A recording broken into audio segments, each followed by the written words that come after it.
This program is brought to you by thepodcastfactory.com. We believe a home reflects what matters most. Let us design what matters most to you. You are listening to Good Living by Design, where beautiful and well-decorated spaces are created, making you love the space you're in. Hello, everyone. Welcome to Good Living by Design. I'm Linnore Gonzales, your host and owner of D&Y Design Group. We believe that a home reflects what matters most, so we design what matters most to you. We create beautiful, well-decorated rooms that will make you love the space you're in. I am so excited to be here with you and can't wait to share design tips, ideas, and stories and provide inspiration to get those decorating juices flowing.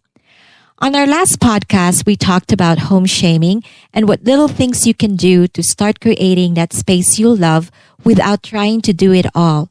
You don't need to redecorate your whole house to start feeling good and proud for you to show it off. We learned that sometimes all it takes are a few minor changes here and there.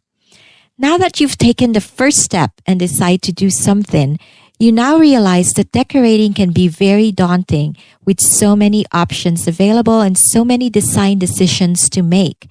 Now you're overwhelmed and don't know what to do and where to start. Always something, right? Well, there's no need to feel overwhelmed. Know that decorating a home does not happen overnight and might not even happen in a span of a few months. The point is to enjoy the journey and try not to stress about it. Your home will come together in time. Whether you're starting out or starting over, here are a few steps that can help you navigate the difficult process of decorating your space. If you take the steps, then you will not be overwhelmed. So first things first, decide what you like. A lot of people don't know what their decorating styles are. And it's not because they don't have opinions. They just don't know how to articulate what they want. In the past, before the age of internet and social media, we often tell our clients to look through decorating magazines and tag or clip photos of spaces that they like or photos that have elements of what they are drawn to and would like for their homes. Then we tell them to start a notebook or a binder where they can keep their photos, ideas, swatches, notes, samples all together. So now that we have the internet, there are a lot of resources out there to go look at photos online. We have house.com, which for some of you who haven't heard of House, it's a website and online community about architecture, interior design, decorating, and home improvement. So if you go to house.com, there are tons of pictures that you could go through. Or you can use Pinterest, pin them, or create idea books on House that have your favorite photos. Sort them by room, by style, or by color. Look through what you've collected and clipped. We always say, what are the common denominators in terms of colors, pattern, objects in the room, and furniture styles? You'll be amazed and surprised at what you can discover when you do this exercise. So after figuring out what you like, you find your feel words. Think about how you want the room to feel when you walk in and spend time in the space. Moody and cozy versus bright and airy? Rustic? Do you want it plush, soft and relaxing, or bold and vibrant? Or you want it soothing, glamorous, relaxed, refined, classic? Now, this all sounds kind of touchy-feely and emotional, but it is actually very practical to know how you want to feel in the space. Once you decide what you want to feel, make sure that everything you put in the space contributes to that feeling. So you know what you like, you know how you want to feel. The next step is to create a budget. Figure out how much you want to spend. It's very important to know how much you want to spend. If you can't afford to decorate the whole house, then pick the room where you spend most of your time in and make that your priority. Remember those questions you asked yourself when we wanted to get rid of home shame and start to love our home? Start with those problem areas and spaces that will get you to the road of being happy and proud.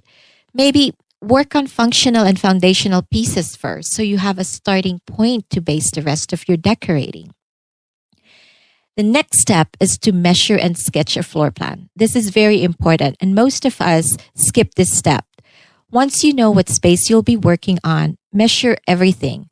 Measure the room, the furniture, pieces that will be staying, the doorways and windows.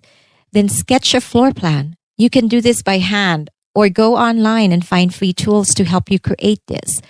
A floor plan is important so you can visually see any traffic flow problems and see what missing pieces can be added to your space to make it more functional and complete. Bring the measurements and floor plan with you when you go shopping. You don't want to purchase something that may be too big or too small and not fit into your space. Find your color palette from an inspirational piece.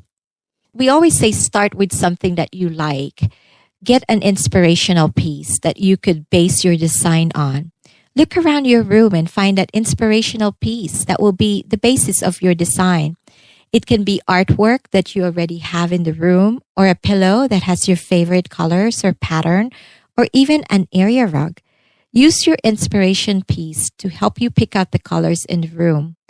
Once you have your color scheme established, the rest of the decor will come from that.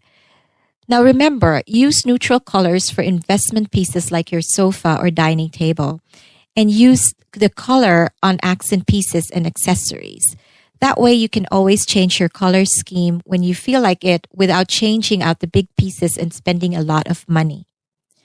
And if you can't still figure out what to do, hire a professional. If you're still unsure about all this and still feeling overwhelmed, remember, there are professionals like us out there that you can reach out to. If you can't afford to hire a professional to do everything, you can bring them on board to help clarify your style, assist in finding the right furniture, or help you come with a plan to guide you as you go through the decorating process. So these are all steps to see how you feel. The goal here is to have fun. Home decorating is a process. Your style evolves. Your needs change. It's okay to switch things up. What matters is you're happy and you're comfortable in your space. Again, there's no excuse to not get started on your decorating. When you feel overwhelmed, lost, or confused, follow the steps we talk about. Remember, you don't have to start big. You just have to start. And to get you started, go to goodlivingbydesignshow.com to download the free report, Decorating Tips from the Pro. It's so wonderful to have you join me today. Tune in next week as we work on another decorating dilemma. I'm Linnore Gonzales, and thank you for listening to Good Living by Design. This is thepodcastfactory.com.